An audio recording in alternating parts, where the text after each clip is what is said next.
В современном мире, когда в кожной фазе развития мы выходим на такой сумасшедший уровень стандартизации законов, самка выходит на работу, получает образование, обучается, стремится больше самца, реализует себя меньше самца, но стремится больше, чем самец, к образованию, к обучению больше, но реализует меньше. Это понятно почему. Пока это так.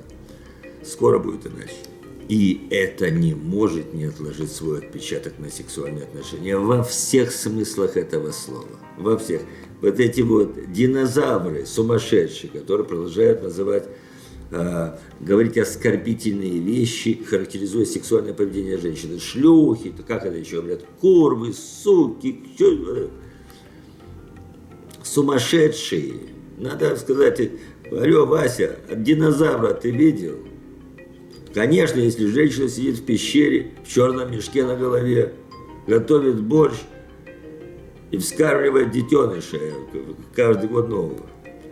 И вдруг она выскочила куда-то, и сами знаете что. Так, конечно, шлюха тоже наищу. Всегда была двойная мораль, так называемая, мужская и женская. Если мужчина вызвал на дуэль 10 человек, из них 7 заколол насмерть. Соблазнил 50 женщин за последний год, из них половина замужних, поэтому посвящается в мушкетеры. А женщина, шлюха, без права на продлевку на мужа, на продолжение себя во времени. То есть так называемая двойная мораль. А какая двойная мораль? Она вышла в саванну, зверь зверем, образованный и умный зверь.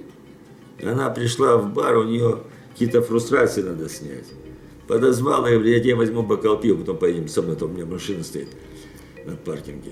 Сегодня мы про нее говорим. Она получила высшее образование в МГУ, она оказалась стервой, курвой, сукой, успешно сделала высшую карьеру, соблазнила 10 мужчин, из них 8 довела до инфаркта. И поэтому она успешная женщина и готова стать премьер-министром небольшого государства. Она стремится. Она до пубертата впереди идет мужчины. Девочки лучше в школе учатся, даже в институте, в среднем как тенденция. Но потом все. Интенсивности не хватает. В целом, я имею в виду, нейронные связи, нет такого развития, нет такого интенсивного развития мысли. Поэтому она уступает и в науке, и в культуре, и в искусстве, и в бизнесе, и в политике, везде уступает. Что является вспомогательным средством. Кстати, единственным средством. Мужской тип. Мужчина 50 тысяч лет проходил через это. Что? Оргазм. Женский оргазм. Появилась потребность. Вчера ее называли бешенством маткой. Это считалось извращение. Ее называли нимфоманкой, куртизанкой и все вот эти вещи. Больной. Сегодня требования, это серьезно. На Западе требования, они тоже свой перегиб. То есть они торопятся, когда они не успевают научиться этому, они начинают паниковать и отстают, и получают проблемы с этим пресловутым женским оргазмом, потому что им внушают вся реклама, фармакологические компании, оргазм, женская виагра, оргазм, что это за женщина без оргазма, это как мужчина без кинжала. А это не так. Это научается, это иногда годы проходят, иногда родить нужно, чтобы... Иногда не тот человек, а бывает тот. Это новые условия для женщины. А им внушают на Западе, они торопятся, паникуют. И получают от этого уже реальные проблемы с получением этого вторичного женского удовольствия. Она хочет бизнес делать лучше всех. Карьеру выше всех. Она хочет, она стремится получать оргазм. Они не дают себе в этом отчет. Почему это так? Но уже некоторые, есть исследования, последнее совсем, сканирование мозга женщин. Это серьезное исследование. 80% мозга активны в момент оргазма. Активны. Делают хорошую зарядку, гимнастику для развития нейронных связей.